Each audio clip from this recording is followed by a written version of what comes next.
Hello बच्चों, आज हम लोग देखेंगे सेंटर ऑफ मास निकालने के लिए। ओके, तो सबसे पहले देखते हैं हम लोग centre of mass of ring. Centre of mass of ring, ठीक है। देखिए रिंग कैसा होता है। रिंग एक पतला सा स्ट्रिप बना हुआ होता है ना। इसको हम लोग हाफ करेंगे तो क्या है, हाफ रिंग। हाफ रिंग और सेमी रिंग,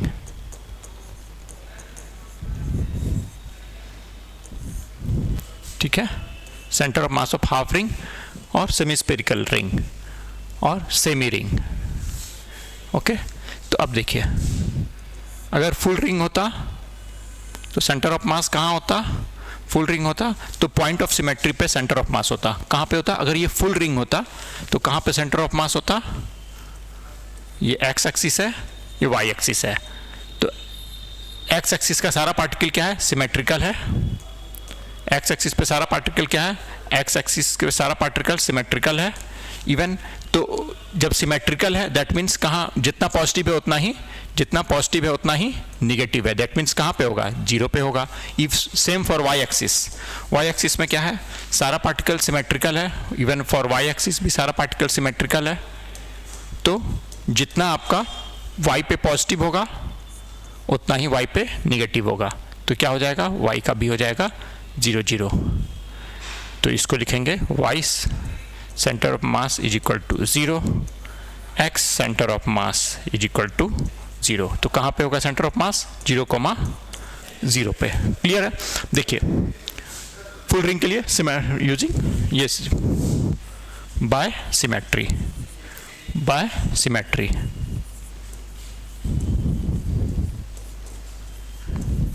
ठीक है, तो ये हो गया। अब हाफ रिंग के लिए देखते हैं। हाफ रिंग, देखिए हाफ रिंग में हमें क्या दिया हुआ है, हमें हाफ रिंग का रेडियस दिया हुआ है, ठीक है। ये एक्स एक्सिस है, ये वाई एक्सिस है। सपोज इसका मास m है। सपोज देखिए कहीं मास दे देता है, कहीं डेंसिटी दे देता है, कहीं यहाँ पे डेंसिटी मतलब लीनियर डेंसिटी होगा, मास पर यूनिट लेंथ।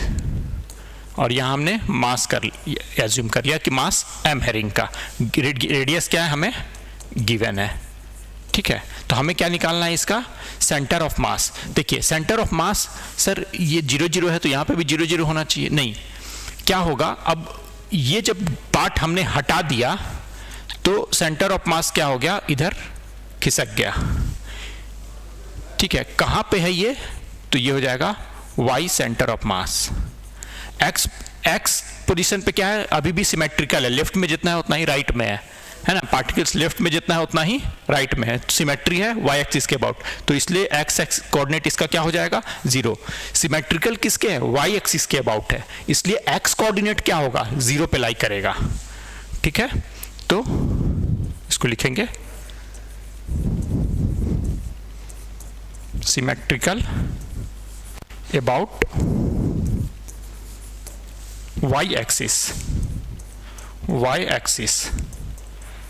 देयरफॉर ये क्या हो जाएगा आपका, x centre of mass is equal to 0। x कहाँ पे लाई कर रहा है, 0 पे। अब y centre of mass, y centre of मास के लिए हम लोग फॉर्मूला अप्लाई करेंगे, इंटीग्रल y dm अपॉन में इंटीग्रल dm। क्लियर है। y सेंटर ऑफ मास के लिए हम लोग फॉर्मूला अप्लाई करेंगे। तो सर ये वाला फॉर्मूला क्या है, और हमने जो पढ़ रखा था ये वाला फॉर्मूला, एक फॉर्मूला और होता है समेशन वाला फॉर्मूला, ठीक है। XCOM, और उसको ऐसे बोल दीजिए समेशन है, तो हम लोग x नहीं लिखेंगे वहां पे, सब बराबर बराबर करेंगे, उसको करेंगे हम लोग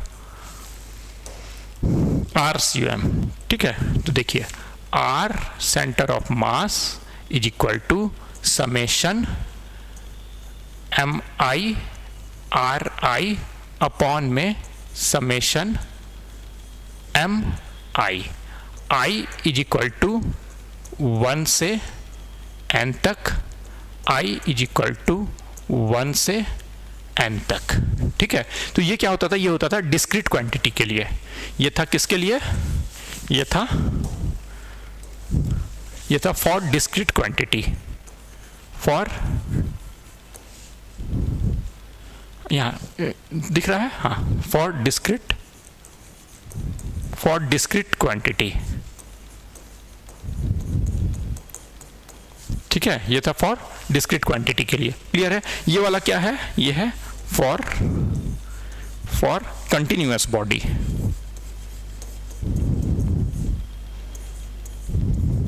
फॉर कंटिन्यूअस बॉडी, ठीक है, फॉर डिस्क्रीट बॉडी, और ये था फॉर कंटिन्यूअस बॉडी। यहाँ पे कैसा बॉडी है? ये बॉडी कंटिन्यूअस है, तो हम ये वाला फॉर्मूला लगाएंगे। क्लियर है? चलिए अब हम लोग इसको इतना सा पोर्शन को रब कर रहे हैं, ठीक है, इसका रेडियस बढ़ा लेते हैं थोड़ा सा, फटाफट हो जाएगा, ज़्यादा एरिया कवर होगा, ज़्यादा रेडियस मतलब ज़्यादा एरिया कवर, डायमीटर ज़्यादा, एरिया ज़्यादा। चलिए अब देखिए, तो अब हमें क्या करना है, इस रिंग को हम कैसे बाइफरकेट करेंगे, कैसे इसका सेंटर ऑफ मास कैसे निकालेंगे। तो सबसे पहले क्या करेंगे, हम रिंग का जो दिया हुआ है ये है आपका dm और y, ये सबका वैल्यू निकालेंगे और फॉर्मूला में पुट करेंगे, ठीक है। तो वैल्यू निकालने के लिए, dm निकालने के लिए क्या करेंगे, हम एक थीटा डिस्टेंस पे हमने d थीटा लेंथ का एक d थीटा मूव किया, ठीक है, थीटा दूरी पे, थीटा पे हमने d थीटा मूव किया। तो अब जब d थीटा मूव किए हैं तो ये आर्क लेंथ क्या हो जाएगा, ये ds आर्क लेंथ क्या हो जाएगा, r d theta, ds arc length क्या हो गया, r d थीटा। हमें पता था, आपने बचपन में पढ़ा होगा, s is equal to r theta, और आपने ये पढ़ा होगा theta is equal to s upon r। Sir s क्या होता है, कोई एक पिज़्ज़ा का टुकड़ा है, ठीक है, ये थीटा है, ये आर्क लेंथ s है और उसका रेडियस है r, तो theta is equal to s upon r, ठीक है। और यहाँ पे थीटा क्या चीज़ में होता था, थीटा होता था रेडियन में। ये ध्यान रखना है, कब रेडियन में होता है, कब डिग्री में होता है। और बता दूं आपको, ठीक है, pi radian is equal to 180 degree, ठीक है, क्लियर है। रेडियन जो है आपका ये SI यूनिट में आता है, सप्लीमेंट्री यूनिट में आता है, ठीक है। 7 जो होता है आपका प्राइमरी यूनिट होता है, देन 2 सप्लीमेंट्री होता है, स्टेरेडियन और प्लेन एंगल और सॉलिड एंगल का, रेडियन और स्टेरेडियन, ठीक है। चलिए, तो रेडियन हो गया आपका, पाई रेडियन है इक्वल टू 180 डिग्री। अब यहाँ देखिए, तो ds is equal to r d theta हो गया। अब इसको हम फटाफट करेंगे हम लोग, ठीक है। अब इस पे ये ds, ये पोर्शन ds जब कंसीडर करते हैं तो ये क्या दे रहा है हमें, dm मास दे रहा है। टोटल मास क्या था, टोटल मास था m, तो इतना सा मास क्या हो जाएगा, ये मास हो जाएगा dm। टोटल मास कितना था m, तो ये मास हो गया dm। चलिए फटाक से इसको रब करते हैं, ठीक है, ये पोर्शन रब कर ले रहे हैं और यहाँ लिख लेंगे, ये पोर्शन भी रब कर देते हैं। हमें उस फॉर्मूला का काम है इसलिए उसको रब नहीं करते हैं, ठीक है। चलिए अब देखिए, यहाँ तक तो क्लियर है, इतना तक समझ में आ गया ना। ये हमने इसको, अब ये रिंग का निकालना था हमें, सेमी रिंग का और हाफ रिंग का निकालना था। तो हमने क्या किया है, उसको r डिस्टेंस पे, ये थीटा डिस्टेंस पे, ये तो हमेशा रेडियस ही रहेगा r, थीटा डिस्टेंस पे d थीटा एक लेंथ लिया, d थीटा मतलब बहुत छोटा सा थीटा, d थीटा डिफरेंशियल, ठीक है, डिफरेंशियल लेंथ लिया, बहुत छोटा सा लेंथ लिया है। तो अब देखिए, तो dm इज इक्वल टू क्या होगा, dm इज इक्वल टू होगा m by pi r into ds। m कैसे वेरी कर रहा है, ये हमें ds जो है dm देने के लिए है, तो इसलिए हम m कैसे वेरी कर रहा है, m total length, total mass हो गया m, टोटल मास हो गया m। तो अब मास पर यूनिट लेंथ क्या होगा, तो देखिए मास पर यूनिट लेंथ हो जाएगा आपका, मास पर यूनिट लेंथ जिसको हम लोग लेमडा भी बोलते हैं। तो यहाँ लेंथ कितना हो जाएगा, पाई r, 2 पाई r लेंथ होता है, सर्कमफ्रेंस होता था पूरा सर्किल का, तो यहाँ लेंथ हो जाएगा पाई r। तो m by pi r is equal to lambda, mass per unit length, ठीक है, जिसका होगा मास kg पर मीटर, मास पर यूनिट लेंथ, ठीक है। तो इंटू लेंथ से इंटू करेंगे इसको तो मास आ जाएगा, ठीक है। तो dm हो गया m by pi R ds। इसको हम लोग क्या लिख सकते हैं, इसको लिख सकते हैं हम लोग dm is equal to m by pi R ds क्या है हमारा r d थीटा। तो r r कैंसिल हो गया, ठीक है। तो यहाँ से लिखते हैं अब dm इज इक्वल टू हो गया हमारा m by pi d theta. Clear है। अब देखिए y is equal to r sine theta. कैसे y is equal to r sine theta कैसे होगा, तो यहाँ पे देखिए ये हमने ये लिया है ना, तो ये डिस्टेंस है y, क्लियर, ये डिस्टेंस है y, या फिर बोल दीजिए इस ट्रायंगल में ये डिस्टेंस है y। तो ये एक ट्रायंगल हो गया, ये थीटा हो गया, सर डी थीटा लिया था, बहुत स्मॉल थीटा है तो उसके लिए ये लेंथ चेंज नहीं होगा, बहुत स्मॉल थीटा के लिए ये y ही रहेगा, ठीक है, आर वाई। और तो tan theta is equal to, तो इससे हमारा साइन क्या निकालना है हमें, आर वाई का निकालना है ना। तो ये डिस्टेंस है r, ठीक है। इस ट्रायंगल में ये r नहीं है, सॉरी एक चीज़ ध्यान रखिएगा, इसका रेडियस कम करना होगा, ये r नहीं है, r है ये वाला, हाइपोटेन्यूज है r, ठीक है। तो अब क्या हो जाएगा r साइन थीटा, तो y इज इक्वल टू क्या हो जाएगा r साइन थीटा। ऐसे वेक्टर कंपोनेंट वगैरह निकालने भी सीखिएगा तो वहां पे भी ये सब ऐसे यूज होता है, कंपोनेंट निकालने आना चाहिए, ठीक है। कुछ नहीं है, क्लास 10th वाला ट्रायंगल वाला चैप्टर है, ठीक है, कुछ नहीं करना है, वही फार्मूला लगाना, sine theta is equal to base upon sine theta is equal to perpendicular upon hypotenuse वाला फार्मूला लगेगा। चलिए, ठीक है।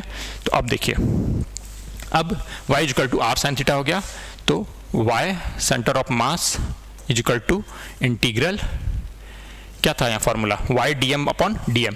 तो y क्या हो जाएगा r sine theta into dm क्या हो जाएगा m by pi d theta upon में, अब इंटीग्रल dm क्या है हमारा m है, टोटल मास क्या है m है, ठीक है। तो इज इक्वल टू, अब यहाँ से इसको कलर चेंज करके सॉल्व कर लेते हैं ताकि पता चलेगा, m कैंसिल हो गया, ठीक है। अब देखिए ये m चूंकि कांस्टेंट है इसलिए मैं कैंसिल करा रहा हूँ, ये डिपेंडेंट नहीं है थीटा पे, अगर थीटा पे डिपेंडेंट रहता तो हम लोग ऐसे कैंसिल नहीं करते, ठीक है। ये सब चीज़ ध्यान रखने का होगा, ये कांस्टेंट है तो इसलिए वो एक बाहर आ जाएगा, जैसे r भी कांस्टेंट है तो पाई भी कांस्टेंट है, तो हमारा y C M equal to r by pi, और यहाँ पे integral sine theta D theta. अब देखिए, अब ये इसका लिमिट क्या होगा, तो कहाँ से शुरू हो रहा है, जीरो से शुरू होकर के कहाँ जा रहा है, पाई पे जा रहा है, तो लिमिट हो जाएगा 0 टू पाई। तो इसको हम लोग सॉल्व करेंगे तो ये आ जाएगा r by pi minus of cos theta 0 से पाई, ठीक है, is equal to minus of r by pi, ठीक है, cos pi minus cos 0 is equal to minus of r by pi into -1 is equal to 2r by pi, ठीक है। तो आपका मतलब कितना आ गया, y C centre of mass is equal to 2r by pi, ठीक है। y सेंटर ऑफ मास का वैल्यू क्या हो गया 2r बाय पाई, क्लियर है। चलिए, सेमी सर्कुलर रिंग के लिए हुआ, अभी मैं आपको डिस्क का बताऊंगा और उसमें एक शॉर्टकट भी बताऊंगा, ठीक है। चलिए, ये तो देख लिया हम लोगों ने, ठीक है।